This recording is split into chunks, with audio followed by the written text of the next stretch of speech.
హెబ్రీయులకు రాసిన పత్రిక 3వ అధ్యాయము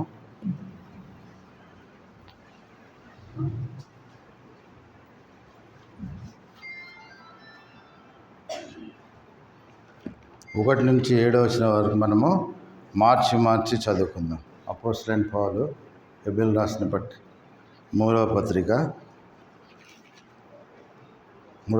అంటున్నా హెబ్రీయులకు రాసిన పత్రిక 3వ అధ్యాయం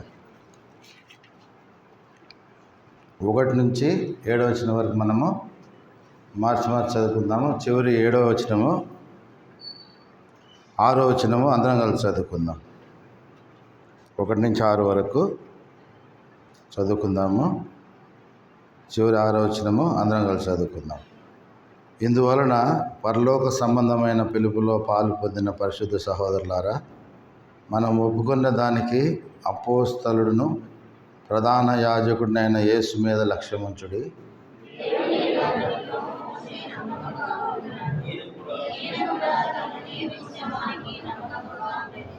ప్రతి ఇల్లును ఎవడైనా ఒకని చేత కట్టబడును, సమస్తమును కట్టినవాడు దేవుడే. ఇంటికంటే దాన్ని కట్టిన వాడు ఎక్కువ ఘనత పొందినట్లు ఈయన మోషే కంటే ఎక్కువ మహిమ అర్హుడుగా ఎంచబడెను.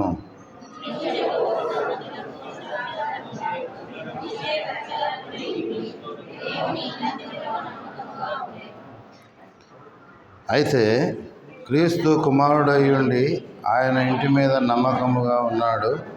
ధైర్యముగా నిరీక్షణలోని ఉత్సాహమును తుదమట్టుకు స్థిరముగా చేపట్టినట్లా మనమే ఆయన ఇల్లు.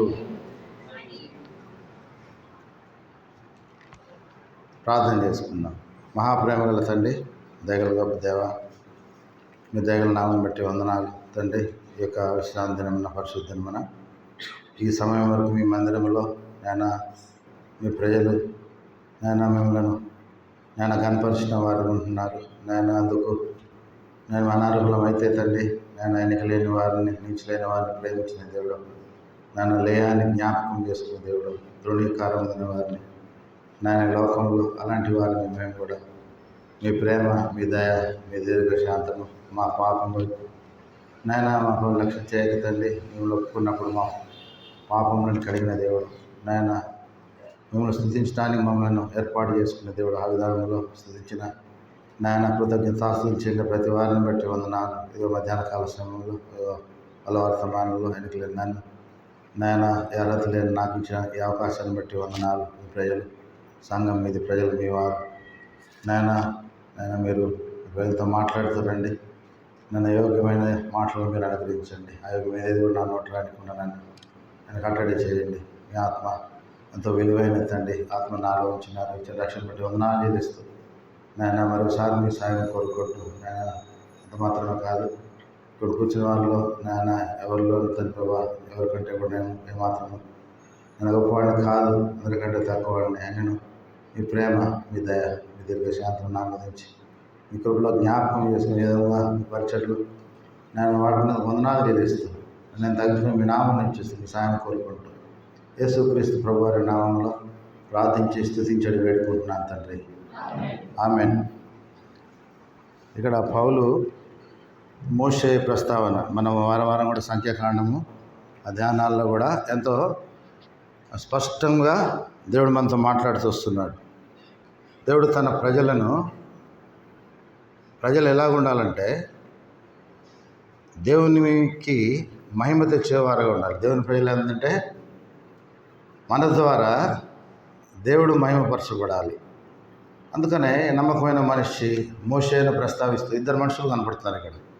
పరిశుద్ధాత్మ దేవుడు ఈ ప్రస్తావన ఎట్లుందంటే అపోస్తలుడైన పౌలు పత్రిక రాస్తా తిరిగి మోషేను అలాగే మనుష్య కుమారుడు యేసుక్రీస్తు ప్రభువారిని ఆడ పత్రికలో తెలియపరుస్తున్నాడు. వాళ్ళు ఏ విధంగా ఉన్నారంటే మోషేకు ప్రతీకగా కనపడుతున్నాడు.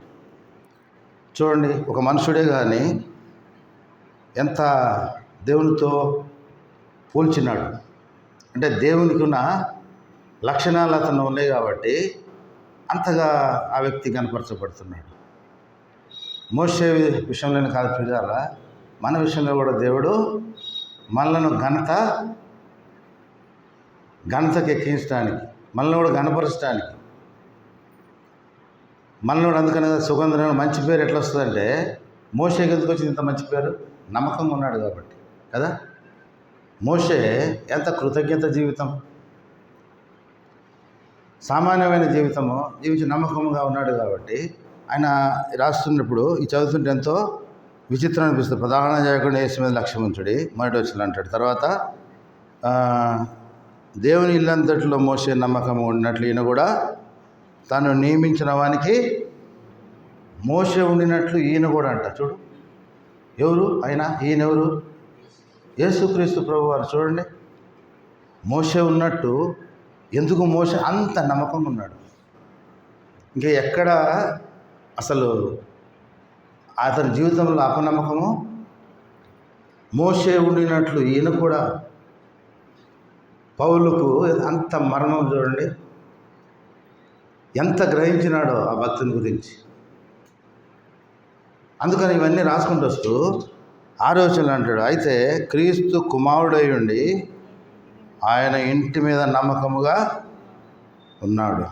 ధైర్యమును నిరీక్షణ వలని ఉత్సాహమును తుదమట్టుకు స్థిరముగా చేపట్టిన మనమే ఆయన ఇల్లు. ఇలాంటి ఇంట్లో యేసుక్రీస్తు ప్రభువారు ఆయన మన మధ్యన ఉన్నాడు. మన హృదయంలో ఉండాలంటే మనం కూడా ఎలా ఉండాలి? నమ్మకంగా ఉండాలి. అపరిశుభ్రంగా ఉన్న కాడ ఉంటారా? ఒక ఇంట్లో శుభ్రం ఉన్న చిన్న ఇల్లైనా గుడిసైనా శుభ్రంగా ఉండాలి. యేసుక్రీస్తు ప్రభువారు నీలో నాలో నివసించాలంటే ఆ ఇల్లు ఎలాగ ఉండాలంటే మనమే ఆయన ఇల్లు అంటున్నాడు. ఉండిన ఎడల అక్కడ క్వశ్చన్ మార్కు తెలుసా? బట్ అలాగ ఉంటేనే మనం ఆయన ఇల్లు, అలాగ లేకపోతే ఆయన ఇల్లు కాదు. అది చదివిన మంచి చదివితే అర్థమవుతాడు. చూడండి, ధైర్యమును నిరీక్షణను ఉత్సాహమును తుదమట్టుకు స్థిరముగా చేపట్టిన ఎడలనే మనం ఆయన ఇల్లు. ఎందుకంటే అయితే క్రీస్తు కుమారుడై ఉండి, ఆయన ఎంత గొప్ప దేవుడు, మనల్ని ఆయన ఇల్లుగా చేసుకోవాలనుకుంటున్నాడు, మనలో నివాసం ఉండాలనుకుంటున్నాడు. ఎందుకంటే ఒక దినము మనమందరం పరలోక రాజ్యం పోవాలి. పరలోక రాజ్యం పోవటము ఆషామాషి కాదు. అయితే పిలువబడినవారు అనేకులు, ఏర్పరచబడినవారు ఎంతమంది అంట? కొద్దిమందే. కానాను పోయింది, ఎంతమంది పోయారు కానానికి? ఇద్దరు మనుషులే, యెహోషువ కాలేబు తప్ప ఎవరు? అంతమంది కాలుబలం కదా, అన్ని లక్షల మంది ఏమైపోయినారు? రాలిపోయినారు. నమ్మకముగా ఉన్న సేవకునికి మోషే లాంటి వారికి ఎదురు తిరిగినారు. కోరాహు, దాతాను, అభిరామం చూసినాం కదా, అంత 2-3 వారాల ముందు. ఎంత భయంకరము! దేవుని పరిచర్యకు ఆటంకంగా ఉంటే దానికి క్షమాపణ లేదు ప్రియులారా. పరిశుద్ధాత్మను దుఃఖపెడితే వానికి పాప క్షమాపణ లేదు. తెలియని వాడిని క్షమించవచ్చు, బయట వాడిని మనం కొట్టినా కూడా మనము. అయితే యేసుక్రీస్తు ప్రభు వారి యొక్క గొప్పతనము గుర్తెరిగి దేవుని మందిరంలో మనం నమ్మకంగా ఉంటేనే మనలో ఆయన నివసిస్తాడు. లేకపోతే ఎందుకంటే ఆయన, అందుకని యెషయా గ్రంథంలో అంటాడు, ఏమంటాడు? ఏలైనగా యెషయా 9:6లో ఏలైనగా మనకు కుమారుడు అనుగ్రహింపబడెను, ఆయన ఆశ్చర్యకరుడు, ఆలోచనకర్త, బలవంతుడైన దేవుడు, నిత్యుడగు తండ్రి, సమాధానకర్తకు పేరు అని అతనికి పేరు పెట్టబడింది. ఆయన ఆశ్చర్యకరుడు. ఆశ్చర్యము జరగనటువంటి నా జీవితంలో, నా కుటుంబంలో, సంఘంలో ఆయన ఆశ్చర్య కార్యములు చూడాలంటే ఆ యొక్క కుమారుడైన యేసుక్రీస్తు ప్రభు వారి వలె నమ్మకంగా ఉండాలి. తర్వాత ఆశ్చర్య ఆలోచనకర్త. ఒక ఆలోచన ఉండదు, ఒక మన జీవితంలో ఒక గురి ఉండదు. పౌలు అంటాడు, మన పౌరస్థితి ఎక్కడుందంట? పరలోకమందు ఉంది. అక్కడ నుండి మన ప్రభువైన యేసు క్రీస్తు వారి కొరకు మనం కనిపెట్టుకోవాలి. అనాలోచన, ఒక మంచి విధానమైనటువంటి జీవితము ఎందుకు జీవిస్తున్నామో క్రైస్తవులంగా, ఒక అర్థం లేనటువంటి జీవితము. ఆయన ఆలోచన అనుగ్రహించే దేవుడు. నీవు నేను ఆయన ఇల్లుగా ఉంటే, నా హృదయంలో ఆయన నివసిస్తే ఆయన ఆలోచనకర్తగా ఉంటాడు.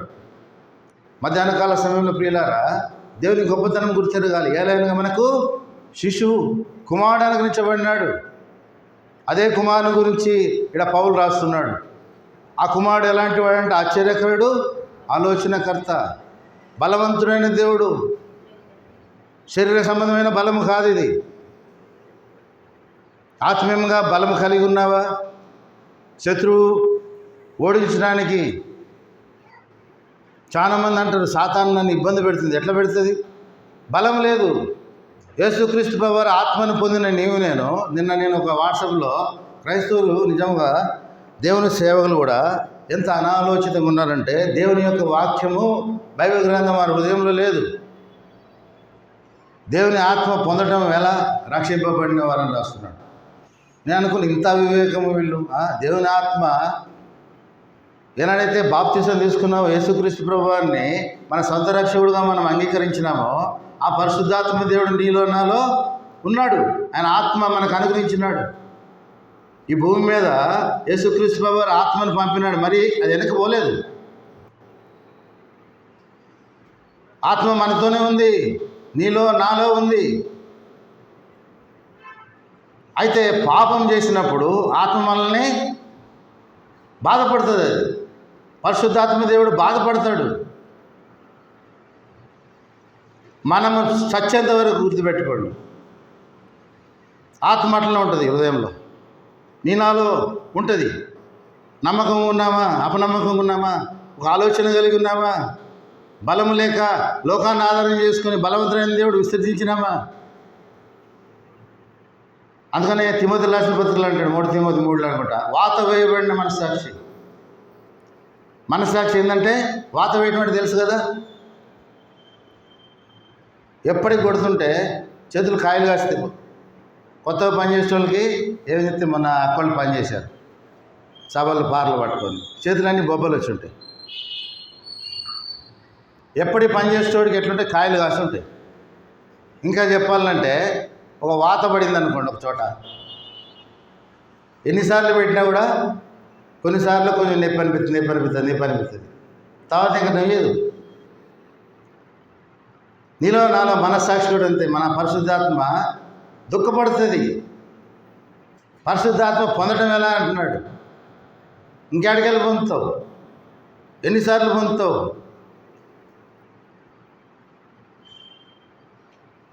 అనేక రకమైన వాక్యాలు, దుర్బోధలు.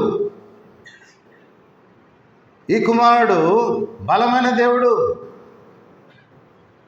కాబట్టి ఆయన అనుగ్రహించిన ఆత్మ నీలో నాలో ఏ విధముగా ఆత్మను మనము బాధ పెట్టేవారు అనుకుంటున్నామా? పరిశుద్ధాత్మ దేవుని మనము దుఃఖ పెట్టేవారు అనుకుంటున్నామా? గ్రహించాలి. అందుకనే మోషే నమ్మకముగా ఉండినట్లు అలా ఉంటేనే మనమే ఆయన ఇల్లు. ఎందుకంటే ఈ అనంత సృష్టిని, ఈ యొక్క ప్రపంచాన్ని కలుగజేసిన దేవుడు నీలో నాలో ఉండటానికి ఇష్టపడుతున్నాడంటే అందుకని యేసుని నామం నిత్యం నిలిచినట్టు. ఎక్కడట సూర్యుడున్నంత కాలం. అది 70వ కీర్తన చదవండి, 76వ కీర్తన అనుకుంటా. కీర్తన 76, కీర్తనలు 72, 17 చదవండి. అతని పేరు నిత్యము నిలుచును, అతని నామము సూర్యునున్నంత కాలము చిగుర్చుచుండును. అతన్ని బట్టి మనుషులు దీవింపబడదురు. అతడు ధనుడని చెప్పు. అతన్ని బట్టి మనుషులందరూ దీవింపబడదురు. ఈ కుమారుని ద్వారా నీలో నాలో మనమే ఆ ఇంటిగా చేసుకోవాలనుకున్నాడు. ఆ ఇంటిగా ఆయన నీలో నాలో ఉన్నాడా? దేవుడు నివసించాలని ఇష్టపడుతున్నాడు. ఆయన నామేట సూర్యునంత కాలము. ఆ కుమారుని నామం మీద అందుకనే యేసునామం, ప్రతి నామం, ఆ పిలుపులు రాసిన పత్రికలు అంటే 2:10 ప్రతి మోకాలు ఆయన నామంలో వంగాలి. ఈ కుమారుని నామంలో. పిలుపులు రాసిన పత్రిక 2వ అధ్యాయం 10వ వచనం.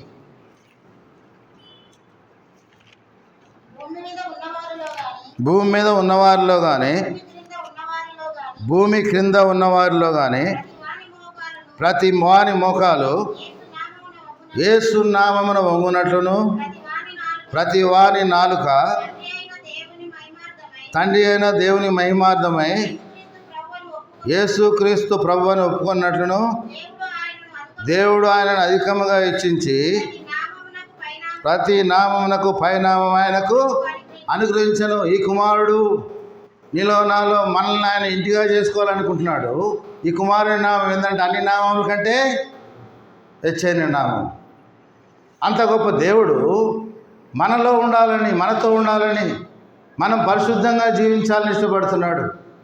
కాబట్టి దేవునికి మనము నమ్మకంగా జీవించాలి. దేవుని పట్లే కాదు, కుటుంబంలో ఎక్కడ పోయినను మనం యథార్థమైన వారంగా ఉండాలి. యథార్థమైన వానికి ఆయన ఏ మేలు చేయక మానడు. ఎందుకంటే ఆయన ఆశ్చర్యకరమైన సంగతులు, ఎంతో సమాధానం లేదు కుటుంబాల్లో, జీవితాల్లో. ఆయన నామం గొప్పతనం అని వేరలే. దేవుని గొప్పతనము గ్రహించినట్లయితే ఈ లోకం అంతా కూడా మనల్ని అసలు కలగజేసిందే లోకంలో ప్రతిదాన్ని అనుభవించడానికి. మీరు ఫలించి అభివృద్ధి పొంది భూమిని నిండించి దాన్ని లోపరుచుకోమన్నాడు కదా. దేవుని కుమారులుగా మనకిచ్చిన అధికారం ఏంటంటే భూమిని లోపరుచుకోవాలంట. ఇంకో మాట చెప్తున్నాను. దేవుడు సృష్టిని ఎన్ని రోజులు చేసినాడు? రోజుకొక కదా, కలుగును కాక అంటే సమస్తాన్ని కలుగజేసినాడు. ఒక 6 రోజులు మెల్లమెల్లగా, తొందరపడలేదు, రోజుకొకటి చేసినాడు. చివరిగా విశ్రాంతి తీసుకున్నాడు. ఒక 1 రోజుల్లో చేసినాడు సృష్టిని. అయితే యేసుక్రీస్తు ప్రభు వారితో ఉండాలంటే ఎప్పుడు యేసుక్రీస్తు చెప్పాడు యోహాను సువార్త 14 అధ్యాయాలు, నేను స్థలము సిద్ధపరచ వెళ్ళుచున్నాను. 2000 సంవత్సరాల క్రితం చెప్పినాడు. దాదాపు 1980 సంవత్సరాల క్రితం చెప్పాడు. అంతే కదా. యేసుక్రీస్తు ప్రభు 33 సంవత్సరం ఈ లోకంలో జీవించాడు. ఎన్ని సంవత్సరాలు జీవించాడు యేసుక్రీస్తు ప్రభు? 33.5 సంవత్సరం. అయితే ఆ లాస్ట్ గడియల్లో చెప్పినాడు, ఆ 33 తీసేయండి 2024లో 1980 చిల్లర 1990 సంవత్సరాల క్రితము యేసుక్రీస్తు ప్రభు వారు ఏమన్నాడు? నేను మీకు స్థలము సిద్ధపరచ వెళ్ళుచున్నాను. మరి ఇన్ని 100 సంవత్సరాల నుంచి కడుతున్న ఆ పట్టణం ఎట్లుంటుందండి? ఆ ఇల్లు ఎట్లుంటుంది? ఆ యొక్క రాజ్యం ఎట్లుంటుందండి? 1989 సంవత్సరాల నుంచి కడుతున్నాడు యేసుక్రీస్తు. ఇంత సృష్టిని కలుగును కాకంటే కలిగింది. అయితే నీవు నేను ఉండాలని, నీలో నాలో నివాసం చేయడానికి ఇష్టపడిన దేవుడు మన కొరకు యుగములు ఉండడానికి కట్టే పట్టణము అన్ని 100 సంవత్సరాల నుంచి కడుతున్నాడంటే ఎంత విలువైన పట్టణం అది. ఆ పట్టణములు ఉండాలంటే ఆయన కొరకు నమ్మకస్తులే. అందుకనే యెహోవా కన్ను దృష్టి ఎట్లుందంటే లోకం అంతా సంచారం చేస్తుంది. ఎందుకంట తన కొరకు యథార్థవంతులు ఉండాలని. అందుకనే ఎవరికది? జయవంతుల కొరకే ఆ పట్టణం అంట. ఏం పట్టణం అది? జయవంతుల కొరకే ఆ నగరం. పాపాత్ములు అక్కడికి పాట ఉంది కదా, ఉందా లేదా? మరి ఎందుకు రాసి పెట్టిన? పాడతాం కానీ ఉందా మన జీవితాల్లో విజయము? ఎక్కడి పోయినా మెడలు కొట్టుకొని రావాలి కదా, మెడలు కొట్టుకొని రావాలి. 2 విషయాలంటే మానవుడు జీవితంలో చాలా ఆలోచించేయాలంట. 2 విషయాలు ఏంటి అవి?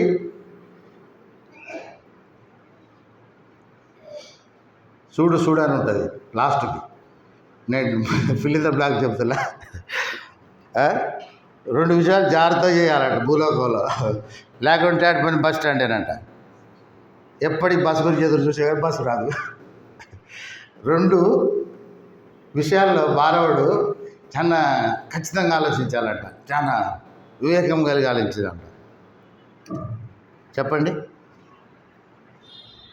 2 ఒకటంట ఇల్లు కట్టే విషయంలో, ఇంకోటి చూసినావా ఎంత స్పీడ్గా ఉన్నారు? ఇల్లు కట్టుకునే విషయంలో జాగ్రత్త ఉండాలంటే సరే ఇల్లు ఏదో కట్టుకోకపోతే సరే ఇది మంచి లేకపోతే డబ్బులు నువ్వు కూడా కట్టుకోవచ్చు. సరే ఇది పోయింది. పెళ్లి చేసే విషయంలో పెళ్లి చేసుకునే విషయంలో చాలా జాగ్రత్తగా ఉండాలి. చాలా జాగ్రత్తగా ఉండాలి. డబ్బులు ఉన్నాయని మోసపోకూడదు, డబ్బులు లేవని వెనక్కి రాకూడదు. జీవితాంతం బాధే, నరకయాతన. వాడితో బతికినారా కుక్క బతుకు అంటారు. ఏం లైఫ్ రా వాడిది అంటారు మంచిగా ఉంటే. కాబట్టి మనము జాగ్రత్తగా ఉండాలి. లోకంలో ఆ రాజ్యానికి పోవాలంటే ఎంత జాగ్రత్త. మానవులంగా ఒక 70-80 సంవత్సరాలు జీవించే జీవితానికి చాలా జాగ్రత్తగా ఉండమంటున్నారు. వాళ్ళు చాలా జ్ఞానవంతులు. అన్ని జీవితాన్ని చదివి లాస్ట్కి చెప్పిండు వేమన. ఏమని చెప్పిండు? అల్పుడు ఎప్పుడు బల్కు ఆడంబరం. జీవితం అంతా ఒక రాజకుమారుడు, ఒక యువరాజు మొత్తము అనుభవించినాడు. ఏమీ లేదు, అంతా శూన్యం. కానీ దేవుని గ్రహించలే. మా ఇంటానికి మొన్న ఒక ఆయన చనిపోయినాడు. నేను ఎప్పుడు చెబుదు బావా చాలా మంచివాడు, బంగారం, దేవుడిని నమ్ముకోలేదని. కానీ మా ఇంటానికి ప్రసాద్ అని ఒక అతను ఉన్నాడు, చనిపోయాడు. అసలు తాగుపోతే, కానీ ఎవరిని ఏమన్నాడు.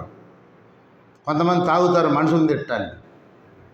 ఇప్పుడు మా నాన్న లాంటి వాడిని వాళ్ళని తిట్టాలంటే తాగుతాడు ఫస్ట్. తాగి వాడి మీద కసి అంతా తీర్చుకుంటాడు. దాన్ని కత్తితో పడాల్సిన పల్లె. అసలు ఆ మాటలు ఎట్లంటే వింటే అంటే ఎల్లి మనసులో ఇలాంటి మనుషులు ఉంటారు. ఎప్పుడైనా బావా ఇట్లా అంటాడు. 100 రూపాయలు ఇస్తే ఎంత సంతోషం తెలుసా, మా బావ దేవుడు రాముడు భీముడు అని చెప్తాడు. నేనేది సరే ప్రసాద్ యేసుక్రీస్తున్నాం, అప్పుడప్పుడు చర్చికి రా. నమ్ముకుంటా బావా, తాగి రావచ్చా? తాగకుండా రా. ఒకరోజు నేను బండి వెళ్తుంటే ఆదివారమే తాగకుండా వస్తాడు. బావా ఈరోజు రావాలా? రమ్మన్నా. తాగినా కదా బావా. చచ్చిపోయాడు మొన్న. దేవుడు నమ్ముకోలేదు. చాలా మంచోడు, ఎవరికి అపకారం చేయలేదు. అయితే పరలోకం పోతాడా? పోడు. ఎందుకు పోడంటే మంచోడే లోకానుసారంగా. మంచోడే, ఎవరికి అపకారం చేయలేదు. భార్యను ఒక్క మాట అన్నాడు, భార్య తిడుతుంది. అంత మంచోడు. పరలోకం పోతాడా? పోడు. ఎందుకంటే యేసుక్రీస్తు ప్రభువు ఆయన నమ్ముకోలే, కుమారుడుగా విశ్వసించలే. ఆయన సృష్టికర్త అని హృదయంలో కార్యం జరగలే. చెప్పాల్సిన బాధ్యత నాది. నా మీద ఎలాంటి అపరాధం లేదు. ఎందుకంటే నా నైబర్ కాబట్టి, ఇరుగు పొరుగు కాబట్టి నేను చెప్పాల్సిన బాధ్యత. ఇంటి ముందు కూడా చెప్తా, రండమ్మా యేసుక్రీస్తు ప్రభువుని నమ్ముకోండి. ఆమె కూడా చెప్తా. మొన్న చచ్చిపోయినప్పుడు నేను పరామర్శించడం పోయినా, అమ్మ దేవుడిని నమ్ముకో, మీ ఆయన నమ్ముకోకుండా చచ్చిపోయాడు. చాలామంది బంధువులు ఉన్నారు, అందరూ నా దగ్గర చూస్తున్నారు. ఎవరు ఏమైనా అనుకొని చెప్పాల్సిన బాధ్యత నాది. మా కిటికీ తీస్తే ఆమె కనపడుతుంది. ఇప్పుడు లేడు. నిన్న వాళ్ళ అన్న ఫోన్ చేసి, అన్న కనపడతలేరు ఇంటికి వస్తే. ఇవాళ దినాలు ఏమన్నా చెయ్యం. దినాలు మేము క్రైస్తవం కదా, చేసుకోండి మీరు, మేము రాలేము. ఇలాంటి వాటిలో మేము పాల్గొనలేము. ఎందుకంటే మేము క్రైస్తవం. అవునన్నా మీరు రారు. కొంతమంది రారన్న, కొంతమంది పోతారు. కాబట్టి ఆయన మనం పిలిచాడు. రేపు క్రైస్తవులను మళ్ళీ పిలవడు. అట్లా చెప్పిన నేను. ఎందుకంటే ఆ కుమారుడు నీలో నాలో మనమే ఆయన ఉంటాడు. అంటే స్థిరముగా చదవండి. హెబ్రీయులకు రాసిన పత్రిక మళ్ళీ ఒకసారి 6వ వచనం మళ్ళీ ఒకసారి మంచిగా చదవండి. అయితే క్రీస్తు కుమారుడై ఉండి ఆయన ఇంటి మీద నమ్మకముగా ఉన్నాడు. ధైర్యమును, నిరీక్షణ వలన ఉత్సాహమును తుదమట్టుకు స్థిరముగా చేపట్టిన మనమే ఆయన ఇల్లు. చేపట్టిన తుదమట్టుకు మనమే ఆయన ఇల్లు. ఈ ఇంటిని ఎలా ఉంచుతున్నాము? ఇలాంటి అసభ్యమైన వాటి కొరకు మనము లోకానికి, బంధువులకు భయపడి ఆయనని అశుభ్రపరుస్తున్నామా? అపనమ్మకం ఉన్నామా? ఎందుకంటే మొదటి కొరింథీయులకు రాసిన పత్రిక అంటాడు, మొదటి కొరింథీయులకు రాసిన పత్రిక ఆ ఇల్లు 6:19. కొరింథీయులకు రాసిన మొదటి పత్రిక 6. నీ దేహము దేవుని వలన మీకు అనుగ్రహింపబడి మీలో ఉన్న పరిశుద్ధాత్మకు ఆలయం ఉన్నదని మీరు ఎరగరా? మనం మన సొత్తు కాదు, విలువ పెట్టి కొనబడినవారు కనుక మీ దేహముతో దేవుని మహిమపరచుడు. ఏమంటాడు? మీ దేహము దేవుని వల్ల మీకు అనుగ్రహింపబడి మీలో పరిశుద్ధాత్మకు ఆలయమైనదని మీరు ఎరగరా? ఇంకా క్లియర్గా రావాలంటే మొదటి పేతురు రాసిన పత్రిక 2వ అధ్యాయము 5వ వచనం. యేసుక్రీస్తు ద్వారా దేవునికి అనుకూలములకు ఆత్మ సంబంధమైన బలులు నర్పించుటకు పరిశుద్ధ యాజకులుగా ఉన్నట్లు మీరును సజీవమైన రాళ్ళవని ఉండి ఆత్మ సంబంధమైన మందిరముగా కట్టబడుచున్నామా? మనము సజీవమైన రాళ్ళ వలె. ఆ ఇంట్లో నివసించాలంటే మనం సజీవమైన రాళ్ళ వలె ఉండాలి. దేవుని కొరకు నేను ఒక రాయి వలె ఉండాలి. మందిరము నిర్మాణంలో మందిరం కడుతున్నాడు యేసుక్రీస్తు ప్రభువు వారు తన కొరకు మందిర ఎక్స్టెన్షన్ పనులు. మనం ఒక రాయిగా ఉన్నామా? భౌతికంగా మన వంతుగా మనము అంతే కదా. ఎన్నో వందలు వేల ఇటుకలు భరిస్తే ఒక గోడ అవుతుంది.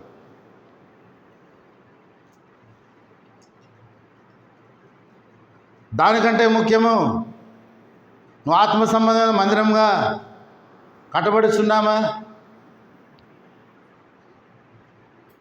ఎందుకంటే స్థిర బుద్ధి. మోషే నమ్మకంగా ఉన్నాడు అంటున్నాడు. మరి ఐగుప్తులు ఎందుకు నమ్మకంగా లేరు? వారు ఐగుప్తులు కాబట్టి. మరి ఇశ్రాయేలు నమ్మకంగా ఉన్నారా? ఐగుప్తులు అంటలే దేవుడు. మన ఐగుప్తుని పట్టించుకోడు, ఎందుకంటే వారికి శిక్షావిధికే వాళ్ళని కలగజేసినాడు. స్థిర బుద్ధి అంటాడు చూడండి. హెబ్రీయులకు రాసిన పత్రిక 11వ అధ్యాయం చూడండి. మోషే గురించి మళ్ళీ ప్రస్తావన వస్తుంది అక్కడ. పౌలు హెబ్రీయులకు రాసిన పత్రిక 11:27 విశ్వాసమును బట్టి స్థిర బుద్ధి అని ఉంటుంది. 27వ వచనం. విశ్వాసమును బట్టి అతడు అదృశ్యుడైన వాడిని చూచున్నట్లు స్థిర బుద్ధి గలవాడై రాజాగ్రహమునకు భయపడక ఐగుప్తును విడిచిపోయాను. అతనికి ఏముందంట? విశ్వాసమును బట్టి అదృశ్యుడైన వాడిని చూస్తున్నట్లు స్థిర బుద్ధి గలవాడై. ఎంత స్థిర బుద్ధి అంటే ఎలాంటి పరిస్థితి వచ్చినా, ఎందుకు అక్కడ పౌలు రాయాల్సి వచ్చింది? ఎంత స్థిర బుద్ధి! అరణ్యంలో మోషే ఒక రాజకుమారుడు కదా. మోషే ఎవరు? ఒక రాజా గృహంలో పెంచబడ్డాడు, ఒక రాకుమారుడు. ఎవరికి జన్మించినా కూడా ఆయన పెంచిన విధానం, ఆయన పెరిగిన జీవితం ఎట్లుందంటే ఒక ఉన్నతమైనటువంటి స్థానంలో మోషే పెరిగాడు. అయితే ఐగుప్తులో నుంచి తన ప్రజలను విడిపించడానికి దేవుడైన ప్రభువు ఎవరిని ఏర్పాటు చేస్తున్నాడు? నా ప్రజలను విడిపించాలని ఎవరిని ఏర్పాటు చేస్తున్నాడు? మోషేని ఏర్పాటు చేసుకున్నాడు. అయితే మోషే స్థిరబుద్ధి కలిగి ఉన్నాడు. ఆ ప్రజలను విడిపించుకొని తీసుకొని వెళ్తున్నాడు. మాటికి ఏమంటున్నారు ఇశ్రాయేలు? మేము తిరిగి, చిన్న శ్రమ వచ్చినప్పుడు ఏమంటున్నారు? మేము తిరిగి ఐగుప్తుకి వెళ్తాం. మమ్మల్ని ఎట్లు తీసుకొచ్చినావు? మమ్మల్ని ఎందుకు అక్కడ? వాళ్ళు చేసే పని ఏం చెప్పండి? ఏం పని చేస్తున్నారు ఇశ్రాయేలు? ఏమన్నా ఉద్యోగం, ఇంజనీర్ పని చేస్తున్నారా? ఏమన్నా డ్రైవర్ పనా, లేకుంటే ఏమన్నా క్లీనర్ పనా, ఏమన్నా టాపీ మేస్త్రి పనా? లాస్ట్ ఊడ్చే పని కూడా కాదు. ఏం పని చేస్తున్నారు ఐగుప్తీయులు? ఇటుకలు చేసే పని. ఎంత భయంకరం! ఇక్కడ ఎవ్వడు చేయడు. ఎవరు చేస్తారు? అక్కడ ఒరిస్సా నుంచి పట్టుకొస్తారు. మనుషులన్నాడు ఆ పని చేయలేడు. అది కూడా ఎట్లా? మీరు అలా చూడండి, 10 కమాండ్మెంట్స్ చూడండి. చూసారా సినిమా? 10 ఆజ్ఞలు అనే సినిమా ఉంటుంది, చూడలే? ఏ సినిమా చూశారు మరి? ఇప్పుడు దొరికిర్రు. ఏ సినిమా చూసారు? 10 కమాండ్మెంట్స్ ఒక సినిమా ఉన్నది. ఏ సినిమా? బాహుబలి చూసిరా?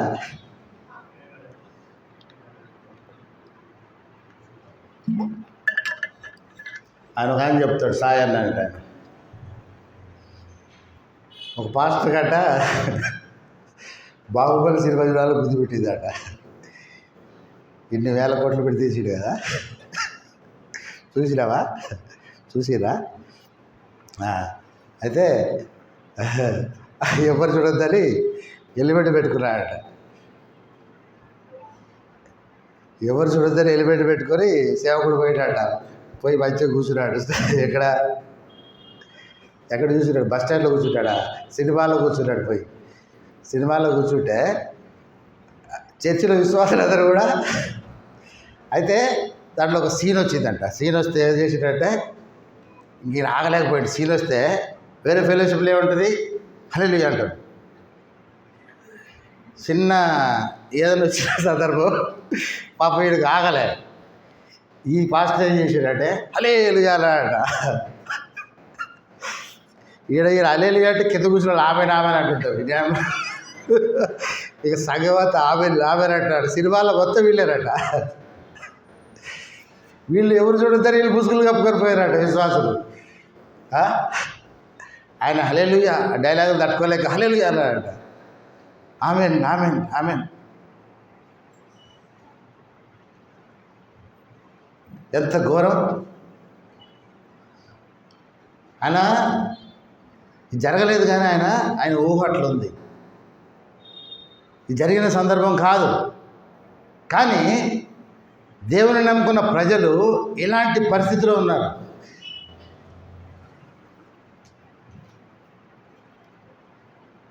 అందుకనే నేత్రాశ, శరీరాశ, జీవపడం వీటికి లోనైతే నువ్వు నమ్మకంగా ఉండలేవు. శరీరాన్ని ఆస్పదం చేసుకుంటే నమ్మకం ఉండలేవు. నీలో నమ్మకత్వం ఉండదు, జీవితాల్లో బలం ఉండదు, సమాధానం ఉండదు, ఆశీర్వాదం ఉండవు. ఎప్పుడు కష్టాలే జీవితంలో. నువ్వు నిద్రపోలేవు, మెలుకొత్తే మళ్ళీ తట్టుకోలేవు. నేత్రాశ చాలా అలాంటిది అన్నిటికీ దూరంగా ఉండాలి. అందుకని మీరు మారు మనసు పొందితేనే, మనసు మారాలి, హృదయం మారాలి. మోషే నమ్మకం ఉన్నట్టు యేసుక్రీస్తు ప్రభువు ఈ లోకంలో ఉన్నాడు. తండ్రి ఆజ్ఞను అందుకని అంటాడు 17వ అధ్యాయంలో, చేయటకు నువ్వు నాకు అప్పగించిన పని నేను భూమి మీద సంపూర్ణంగా చేసి మయపరిస్థితిని. మనం మయపరుస్తున్నామా? నీవు నేను ఆయన కుమారులమే. ఆ రాజ్యంలో ఉండాలంటే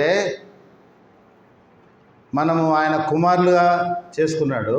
ఈ కుమారత్వం మనము అంతము దాకా ఆయన కుమారులుగానే ఉండాలి. తప్పైన కుమారులాగా వాడి బుద్ధి వచ్చింది, మళ్ళీ పోయిందా? పోడు. కుక్క వాంతి చేసుకుని మళ్ళీ తింటుంది. ఆ విధంగా ఉండకూడదు. జీవితాన్ని నువ్వు కక్కేసినావు. క్షమాపణకు అనర్హులం కానీ క్షమించినాడు దేవుడు. తప్పైన కుమారుడైన తన ఆస్తిలో భాగం తీసుకొని పోయినాడు.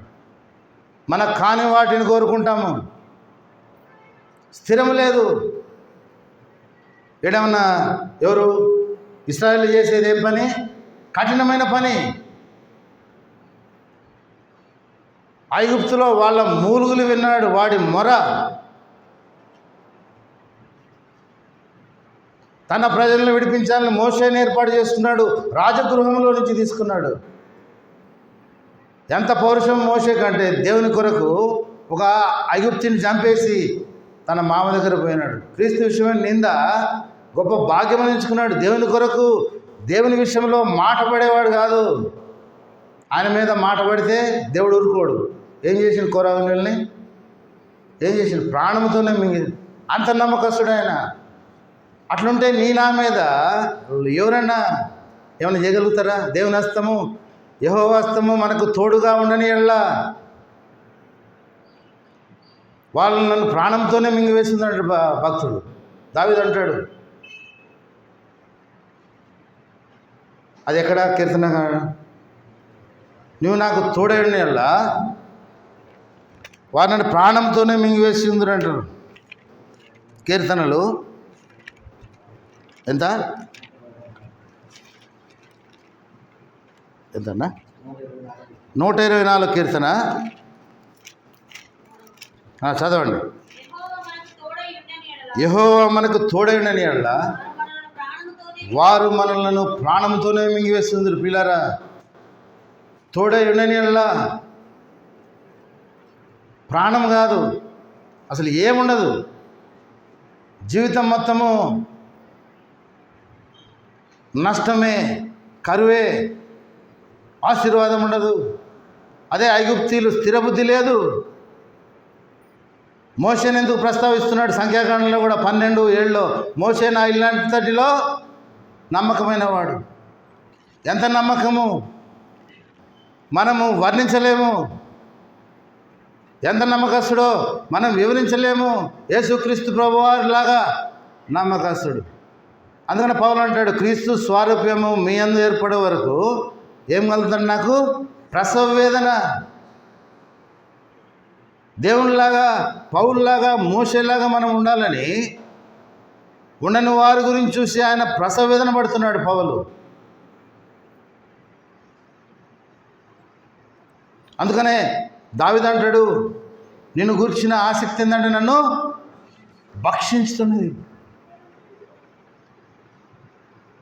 భక్షిస్తుందా ఆసక్తి? ఆశ ఉందా? దేవుని కొరకు ఆతృత ఉందా? మనుషుల కొరకు మనము మనుషుల ఆశీర్వాదం కొరకు చూస్తాం. మనిషి ఆశీర్వదించలేడు, మనిషి ద్వారా మేలు జరగదు. అందుకంటే నీ సహోదరుని నమ్మకుడి బైబిల్ గ్రంథం చెప్తుంది. నీ పొరుగువానికి జామీన్ ఉండకూడదు. ఎవరికి షూరిటీ పెట్టవకండి. అసలు జామీన్ ఉండకూడదు. ఎవరైనా అసలు క్రైస్తవులు కాదు, ఎవరికి పెట్టకూడదు షూరిటీ సంతకం. బైబిల్ చెప్తుంది. ఎందుకంటే ఏమైతే తర్వాత ఏమైతే చెప్పండి, కొట్టుకొని చేస్తారు. ఆది నిష్ఠూరం మేలు. అంతే, మన్నీ చేసి లాస్ట్కి చేయడానికంటే ముందే చెప్పాలి ఒక మాట కదా. ఎవ్వనికి నీ పొరుగు జామీన్ ఉండకూడదు. మేము మా ఇంటి హౌస్ లోన్ గురించి బ్యాంకు పోయినాం. ఇప్పుడు చాలా ఈజీ డబ్బులు తీసుకోవటం బ్యాంకులో. అంటే మనకు క్రెడెన్షియల్ కరెక్ట్ ఉండాలి. ఈజీ అంటే చాలా ట్రాన్స్పరెన్సీ వచ్చింది. ఇంతకుముందు ఆ పేపర్ ఈ పేపర్ అంటే చాలా తిరగాల్సి వచ్చేది. ఇప్పుడు హౌస్ లోన్ తీసుకోవాలన్నా కూడా బ్యాంకు పోవాల్సిన పని కూడా లేదు. ఎన్ని లక్షలైనా తీసుకోవచ్చు ఇంట్లో ఉండే. అప్పుడు ఏమైందంటే మేము బ్యాంకులోని పోయి కూర్చున్నాం. ఇద్దరు తీసుకొచ్చిన షూరిటీ, పెద్ద పెద్దోళ్ళు. అయితే ఒకటి సంతకం చేసిండు, ఇంకోటి సంతకం పెట్టే వరకు ఇంకోటి వచ్చాడు. అసలు ఆడ నాకు పరిచయమే లేదు, ముఖ పరిచయం అంతే. 2000 సంవత్సరాలు చెప్తాను, ఒక ముఖ పరిచయం అంతే. ఏమి ఇక్కడ ఉన్నావు అన్నాడు. ఇట్లా లోన్ గురించి వచ్చినా అంటే ఏం లోన్ అవసరం. అయ్యో మళ్ళీ ఎట్లా కడతావు, నీకు ఉద్యోగం లేదు కదా అన్నాడు. ఈ మాట ఎవడు వెళ్ళాడు అంటే పేరేదర వెళ్ళాడు. చూడండి, అతడు ఒక కాంట్రాక్ట్. అప్పుడు చిన్న చిన్న వర్కులు చేసేది, నేను కాంట్రాక్టే. అయ్యో మళ్ళీ ఎట్లా కడతావా అన్నాడు. అసలు ఆడికి ఎందుకు? ఆ మేనేజర్ రూమ్లో ఈ పెట్టినోడు ఆడు ఈ చేసేటప్పుడు నేను మళ్ళీ అని చెప్పి తుర్రు అన్నాడు. ఆడు పెట్టేటోడు, సంతకం పెట్టేటోడు ఏమైందంటే తుర్రు వెళ్ళిపోయాడు. ఎవరు కాదు, గోపాలయ్య, మన గోపాలయ్య ఉన్నాడు కదా. అప్పుడు ఫుల్ భూమిలో ఉండే, భయపడతారు కదా. అయ్యో నువ్వు ఎట్లా కడతావు అన్నాడు. అంతే. అరే ఇది ఎట్లా అవుతుంది. తర్వాత మేనేజర్ అంటాడు, మేనేజర్ అన్నాడు, బాబు నువ్వు ఎట్లా కడతావు అంటాడు. ఆడలేదు. చూడండి మాట ఎట్లా ఎంత ఘోరమైందో. తర్వాత లోన్ ఇచ్చిండండి. అంటే ఆ మేనేజర్ చాలా మంచోడు. తర్వాత మేము కట్టేదాన్ని చూసి ఆయన పరిచయం అయిపోయాడు. జామీన్ ఉండకూడదు, ఎందుకంటే నేను కట్టకపోతే వాడి జీతంలోకి వెళ్ళిపోతాయి. ఆయన ఇంకో ఎంప్లాయీ వచ్చింది, కొల్పా సత్యనారాయణ. ఆయన అన్నాడు, బాబు హలో సార్, మీరు రేపు నేను కట్టబడితే నీ జీతంలో కడిగేస్తా అన్నాడు. ఓకే సార్, వాళ్ళు నాకు బాగా పరిచయము, నా ఒక్కడిది నడుస్తుంది కదా అని ఒక్కటి చాలండి. ఆయన ఒక్కటి సంతకంతో ఇచ్చాడు. వాళ్ళు కట్టకపోతే నీ జీతంలో కడిగేస్తానండి. పర్లే, సంతకం చేసేది గ్యారంటీ. కాబట్టి అనేది మేలు చేసినని కాదు, ఎవరిని నమ్మద్దంటుంది బైబిల్ గ్రంథం. యేసుక్రీస్తు ప్రభువారిని నమ్మాలి. ఆయనకి నమ్మకంగా ఉంటే ఈ లోకంలోనికి ఏం తక్కువ కాదు. అది నేను చెప్పొచ్చేది. మనుషులు సంతకం పెట్టచ్చు, పెట్టకపోవచ్చు. యెహోవా హస్తం మనకు తోడైన నిలవాలి, మనము ప్రాణంతోనే మింగివేస్తుందంట. కాబట్టి దేవుని హస్తం తోడుగా ఉండాలంటే మోసే నమ్మకంగా ఉండడం మనం ఉండాలి. కాబట్టి ఈ రోజుల్లో భౌతికంగా ఉన్నామనే కానీ చాలామంది జీవితాల్లో నమ్మకత్వం లేదు. బాగానే కనపడతాం. ఏమంటారు అది? పైన పైన మెరుగు లోపల పురుగా, పైన పటారం లోన లోటారం. సంఖ్యాకాండం 12:7 చదవాలి తొందరగా, సమయం అయిపోతుంది. ఎవరు? మోషే. నా ఇల్లంతటిలో నమ్మకమైన వాడు. పౌలు అంటాడు, నన్ను నమ్మకమైన వానిగా ఎంచినందుకు అంటాడు. 1 తిమోతి 1:12, 1 తిమోతి 1:12. పౌలు ఎంత కృతజ్ఞత జీవితం చూడండి. పూర్వము దోషకుడను, హింసకుడను, హానికరుడైన నన్ను తన పరిచర్యకు నియమించి నమ్మకమైన వానిగా ఎంచినందుకు. నమ్మకమైన వానిగా ఎంచినాడు. పౌలు మాత్రమే కాదు పిల్లరా, నిన్ను నన్ను కూడా దేవుడు నమ్మకమైన వానిగా ఎంచినాడు. కాబట్టి మనం నమ్మకంగా ఉండాలి, నమ్మకంగా జీవించాలి. ఎందుకంటే నమ్మకమైన వాని మీదకి మెండుగా దీవులు వస్తాయి. ఎవడైతే మనల్ని తృణీకరిస్తారో వాళ్ళు తృణీకారం పొందుతారు. తర్వాత అదే వ్యక్తి ప్లాంట్లో కలిసి, ఏం చదువు రాదు అతనికి, బాయ్ సాబ్ నాకు కొంచెం లెటర్ రాసి పెట్టవా. నేను చెప్పిన వాడు మనకు చాలా అపకారం చేసిన. అపకారం అంటే ఏదో నోటి దూల. ఏమంటారు? నాలుక ఏం చేస్తాడు? నాలుక ఎగిరెగిరి పడి ఏం చేస్తుందంట? నాలుక పని ఏంది? నాలుక ఎగిరెగిరి పడుతుందంట. ఈ పంత సాగు చేయించుకుంటుందంట. అర్థమైందా? అంతేనా? బైబిల్ చెప్తుంది. నాలుక ఎగిరెగిరి పడుతుందంట. తర్వాత అతను ఏం చేసిండు? అన్నీ పోయినాయి. అన్న నమస్తే, నేనే వచ్చిండు, కూర్చున్నా, కొంచెం ఇది రాసి పెట్టే. ఎందుకు నీకు చదువు రాదా? రాదు కదా. మరి మాటలు పెద్ద పెద్ద వస్తాయి నీకు. అన్న మా సూపర్ రాయిస్తాడు, రాసుకోకపోతే. పగవని కూడా మనం మేలు చేయాలి. అందుకని నీకు వ్యతిరేకంగా ఉన్న ఏ ఆయుధం కూడా మనకు వ్యతిరేకంగా ఉంటే, మన నమ్మకంగా ఉంటే, ఊర్లోనే కాదు దేశంలో కూడా మనకు వ్యతిరేకులు ఉండరు. అందరూ మట్టి కట్టుకుని పోయారు, అసలు ప్లాంట్లో లేకుండా పోయారు. పెద్ద పెద్ద హోదా ఉన్నోళ్ళే. ఎందుకంటే వారి అన్యులు. మనం అట్లా ఉండడానికి లేదు, నమ్మకంగా ఉండాలి. అందుకని పౌలు అంటాడు, నన్ను నమ్మకమైన ఇచ్చినందుకు నేను. ఎంత కృతజ్ఞత పౌలు జీవితంలో.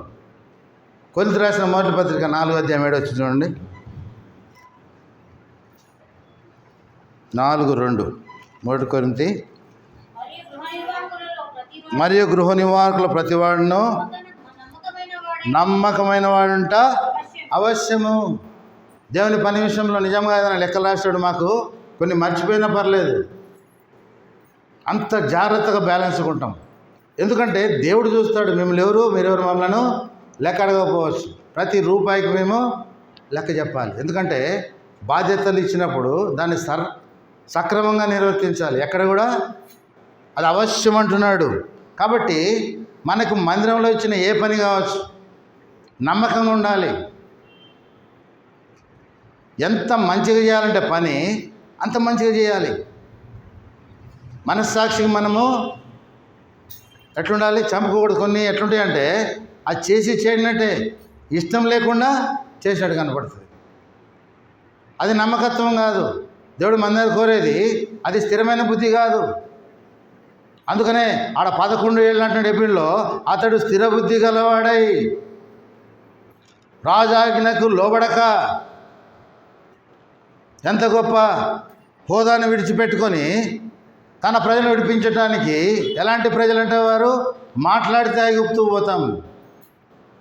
ఎందుకంటే వారి పునాది బండ మీద లేదు, వారి వేరు లోతుగా పోలేదు. ఎంత మోసే కష్టపడుతున్నాడు, ఎప్పుడన్నా వెనక పోదాం అనుకున్నాడా? ఎందుకు ఈ తిప్పల, ఈ నమ్మకత్వం ఎందుకు, ఇలాంటి ప్రజల మధ్యన ఎందుకు? ఎప్పుడు కూడా ఆయన తొందరపడినవాడు కాదు. అంత కోపిష్టి దేవుడు ఎప్పుడైతే పట్టుకున్నాడో, మోసే భూమి మీద మిక్కిలి సాత్వికుడు అన్నాడు.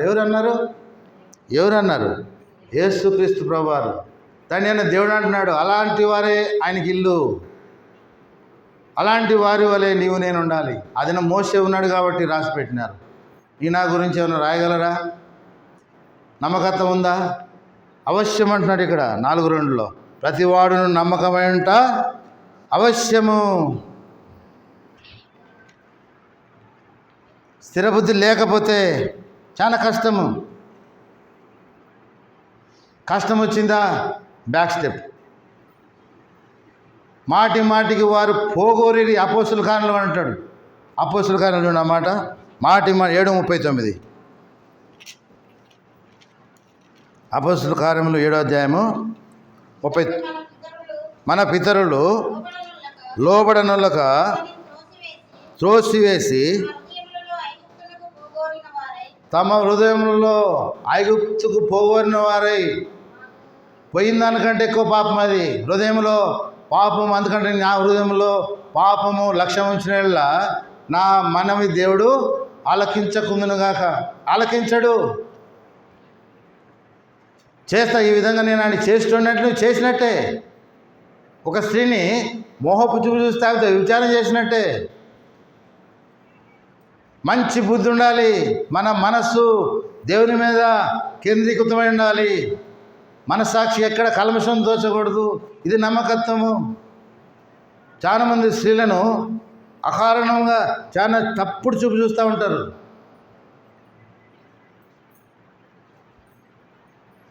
తప్పది. దేవుని విషయంలో ఎంతో పాపం చేసినట్లు. ఐగుప్తుకు పోగొరిన వారే, అందుకని వారి హృదయంలో వారు వ్యభిచారం చేసినారు.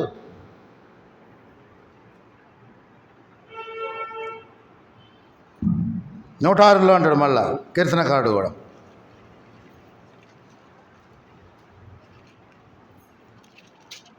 నూట 6:22. ఎర్ర సముద్రం మీద బయలు పుట్టించు క్రియలను. ఎర్ర సముద్రం ఎలాంటి చేసిందంట? ఎలాంటి క్రియలు చేసిండు దేవుడు? భయము పుట్టించు క్రియలు చేసిండు. కళ్ళారా చూసినారు. అయినా కూడా హృదయంలో కార్యం జరగల. మధ్యాహ్న కాల సమయంలో ప్రియులారా, ఆ పరిశుద్ధాత్మ దేవుడు నీలో నాలో ఉండాలంటే మనమే ఆయన ఇంటిగా చేసుకున్నాడు. ఆ ఇంట్లో ఉండాలంటే నమ్మకత్వం కలిగి ఉండాలి. మళ్ళీ ఎలా ఉండాలి? స్థిర బుద్ధి కలిగి ఉండాలి. పేతురు అంటాడు, ఏమంటాడు పేతురు? అందరూ ఏమనుకుంటున్నారని అడుగుతాడు. మరియు పేతురు అంటాడు, ఏమంటాడు? ఎక్కడ సందర్భం? అందరూ ఏమనుకుంటున్నారంటే, అందరి సంగతి నాకు తెలియదు అని నేనేమనుకుంటున్నాను చెప్తాడు. ఏమన్నమాట? నువ్వు సజీవుడమైన దేవుని కుమారుడు. ఇంకోసారి అంటాడు, నిత్య జీవపు మాటలు కలిగినాడు. కాబట్టి సజీవుడైన దేవునికి నమ్మకంగా ఉన్నామా? స్థిరబుద్ధి కలిగి ఉన్నామా? జీవితంలో ఎలాంటి పరిస్థితి వచ్చినా కూడా ఆ ఇశ్రాయేలులాగా మనము అరణ్యంలో రాలిపోయిన వాళ్ళు. కాబట్టి క్రైస్తవ జీవితంలో అపనమ్మకం ఉండి ఈ లోకంలో నువ్వు నేను జీవిస్తున్నాము. లోకం విడిచిన తర్వాత పరలోక రాజ్యం పోకపోతే వారిలాగా రాలిపోయినట్టే నువ్వు నేను. వారు ప్రత్యక్షంగా వారు రాలిపోయినారు అరణ్యంలో. కానీ భౌతికంగా జీవిస్తున్నాము. ఈ భౌతికంగా ఈ జీవితము ఆ పరలోక రాజ్యము మనం చేర్చబడకపోతే వారి వల్లే మనం రాలిపోయినట్టే. కాబట్టి మనము స్థిరబుద్ధి కలిగి ఉండాలి. దానియేలు గ్రంథంలో అంటాడు, వీళ్ళ దేవుడు సజీవుడైన దేవుడు. ఎందుకంటే వారి యొక్క నమ్మకత్వము, వారి యొక్క విశ్వాసము వారిని కాపాడుతుంది చూసి అంటాడు, వీళ్ళ దేవుడే సజీవుడైన దేవుడు, వీళ్ళ దేవుడే జీవం కలిగిన దేవుడు. అలాంటి దేవుడిని నమ్ముకున్న నీవు నేను ఆయన కొరకు మనం సాక్షులు ఈ లోకంలో జీవించాలి. అంటే మోషే నమ్మకం ఉండినట్లు ఇతడును నమ్మకముగా ఉండని ఎవరు? యేసుక్రీస్తు ప్రభువారు అంట. చూడండి ఎంత గొప్ప సాక్ష్యం మోషే గురించి పలుకుతున్నారు. మధ్యాహ్నకాల సమయంలో ప్రియులారా, బల్ల చేసే నీవు నేను ఎలాంటి సాక్ష్యం కలిగి ఉన్నాము? మోషే అంత మంచి సాక్ష్యం, అంత గొప్ప సాక్ష్యం అవసరం లేదు, కొంచెమన్నా. అందుకని అంటాడు, బలా నమ్మకమైన మంచి దాసుడా, కొంచెంలో నమ్మకము, కొంచెంలో నమ్మకం. చదవండి మాట దేవుడుగా చదువుకుని వెళ్ళిపోదాం.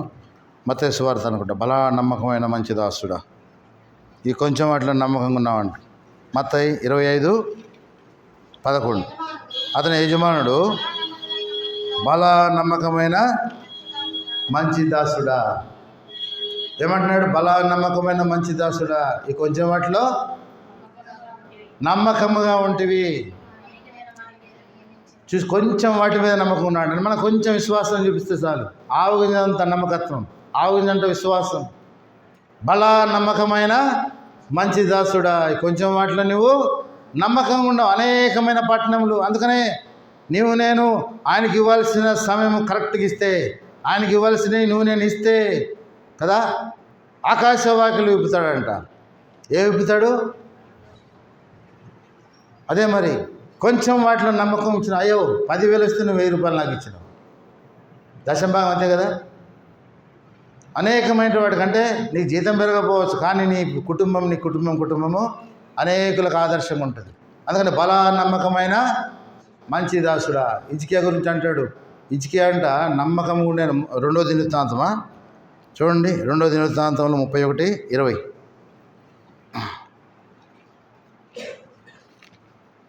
2వ దినవృత్తాంతమే 30. హిజ్కియా యూదా దేశమందంతటను ఇలాగున జరిగించి అనుకూలముగాను యథార్థముగాను. చూసినారా? హిజ్కియా ఎట్లున్నాడంట? తన దేవుని యెహోవా దృష్టికి అనుకూలంగా ఉన్నాడంట, యథార్థముగా ఉన్నాడంట, నమ్మకంగా ఉన్నాడు. ఇవన్నీ చదువుతుంటే హృదయంలో కార్యం చేయాలి. ఇవన్నీ మనం చదువుకున్నప్పుడు ఎంత నాలో పశ్చాత్తాపం కలగాలంటే హృదయంలో నమ్మకంగా ఉన్నాడు, యథార్థవంతుడు. చూడండి, అందుకనే చనిపోతా ఉన్న దేవుడు తిరిగిపోయి ఆయుష్ పొడిగించినాడు. ఏ డాక్టర్ లేడు, పరమ వైద్యుడు. ఆరోగ్యము నీతి చూడని యెహోవా రెక్కల కింద ఆరోగ్యము. అనారోగ్యం నీకు నాకు అసలు నా దరి చేరదు. అయితే నమ్మకం ఉండాలి, యథార్థ హృదయం ఉండాలి. ముందు ఎట్లుండాలి? ముందు అనుకూలంగా ఉండాలి. ఆయనకి దేవుని పరిచర్యకు ఆటంకం అసలు ఉండకూడదు. మనతో కాకపోతే మనం జరిగే చూసి సంతోషించాలి. ఎట్లా అంటే, అయితే హిజ్కియా తన దేవుని యెహోవా దృష్టికి అనుకూలముగాను యథార్థముగాను నమ్మకముగాను ఉండేను. అందుకని అంత గొప్ప రాజ్యానికి ఆయన రాజు.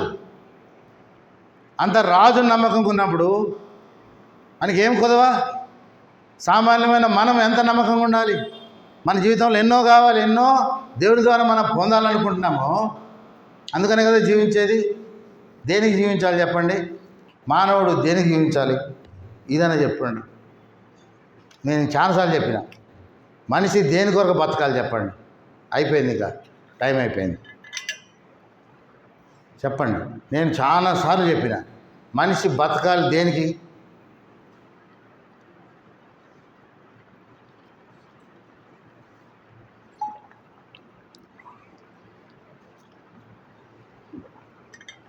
దేనికి బతకాలి?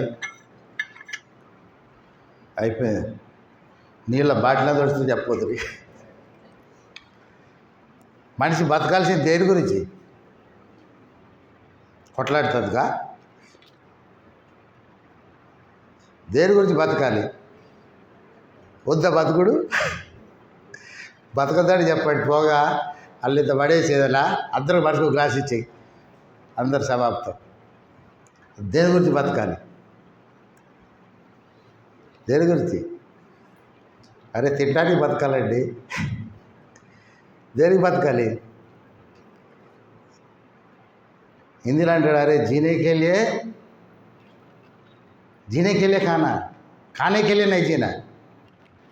అర్థమైందా? అర్థం కాలే. అర్థమైంది. అమెరికా పోదు మనం. ఏడెత్తుకుందు జీనే కెళ్ళే ఖానా, ఖానే కెళ్ళే నై జీనా అంటే తినడానికి బతకూడదు, బతకటానికి తినాలి. ప్రభువా ఏ దినం తినా గురించి చాలనుకోవాలి.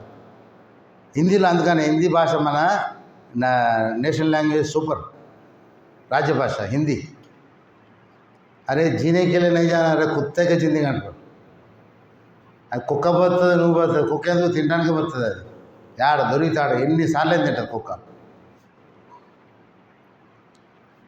తినటానికి బతకూడదు, బ్రతకటానికే తినాలి. అందుకని మా అనుదినాహారం మాకు దయచేయము. పరలోకం తండ్రి మా అనుదినాహారం మాకు. హిజ్కియా తన జీవితంలో అనుకూలముగాను, యథార్థముగాను, నమ్మకముగాను, మళ్ళీ యేసుక్రీస్తు ప్రభువు అంటే లోకంలో ఉన్నప్పుడు ఇతడును ఇశ్రాయేల్ ఇతడు నాతానీయులు కనుగొని, మొన్న నాన్న బైబిల్ స్టడీలో కూడా చెప్పినాడు. నాతానీయులు కనుగొని ఏమన్నాడు? ఇతడు ఇశ్రాయేల్, ఇతని యందు ఏ కపటం లేదు, ఏ కపటం లేదంటే దేవుడు అన్నాడంటే దేవుడు చెప్పిన మాట. ఏ పౌలో వాళ్ళు వీళ్ళు కాదు. ఎందుకంటే అసత్యాలు దీంట్లో రాయలేరు. ఎందుకంటే పరిశుద్ధాత్మతో ఆ శక్తి ద్వారా రాయబడిన గ్రంథం కాబట్టి మానవ తలంపులు, మానవుల ఏది కూడా కొట్టివేసి రాయబడినటువంటి గ్రంథం పరిశుద్ధ గ్రంథం. అందుకని దీనికి పరిశుద్ధ గ్రంథం. ఏం టైటిల్ పెట్టాలంటే దానికి పరిశుద్ధ గ్రంథం. కాబట్టి పరిశుద్ధ జనముగా ఉంటాను నిన్నను అని పిలుచున్నాడు. కాబట్టి మోషే నమ్మకంగా ఉన్నట్లు మనం కూడా యేసుక్రీస్తు ప్రభువారు నమ్మకంగా ఉన్నాడు. కాబట్టి యేసుక్రీస్తు ప్రభువారు నమ్ముకున్న నీవు నేను లోకంలో నమ్మకంగా జీవించాలి. తర్వాత స్థిరబుద్ధి కలిగి ఉండాలి. ఆ యొక్క ఇశ్రాయేలు వలె స్థిరం లేక అస్థిరమైన జీవితంలో కూలిపోయినారు, రాలిపోయినారు. కానీ మనకిచ్చిన ఇంత అపరిమితంగా ఉందంట కృప. ఇంత వాక్యము బోధింపబడుతున్నప్పుడు వాళ్ళకి ఎవరు బోధించలే. వాళ్ళకి చెప్పక చెడిపోయినారు. ఏదో చూసినారు, ఏదో పాపం వాళ్ళు. చదువున్నోడికి ఏముంటుందంట? చదువున్నోడికి ఏముంటుంది? సంస్కారం ఉంటుంది. విద్య లేని వాడు ఏంటంట? వింత పశువు. అందుకని సంతకం పెట్టుకోమని నేర్చుకోవాలి. ఎక్కడ అంగుట ఉండకూడదు. అర్థమైందా? వాళ్ళకి ఎవరు చెప్పలే. వినుట వలన విశ్వాసం కలుగును. కాబట్టి ఇన్ని వింటున్నాం కదా, మన హృదయంలో కార్యం జరగాలి.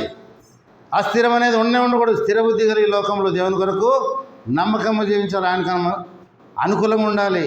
మన జీవితాల్లో మనము యథార్థవంతులుగా ఉండాలి, కపటం లేని వారు ఉండాలి, నమ్మకస్తులు ఉండాలి. కాబట్టి మధ్యాహ్న కాల సమయంలో దేవుడు మనతో మాట్లాడిన ప్రతి మాట కూడా మన హృదయంలో నెమరు వేసుకుంటూ మళ్ళీ మనం పరీక్షించుకొని యోగ్యమైన విధానంలో ఆ బలలో చేయవేద్దాం. దేవుడి వాక్య భాగం మనకు దీవించి ఆశీర్వదించింది.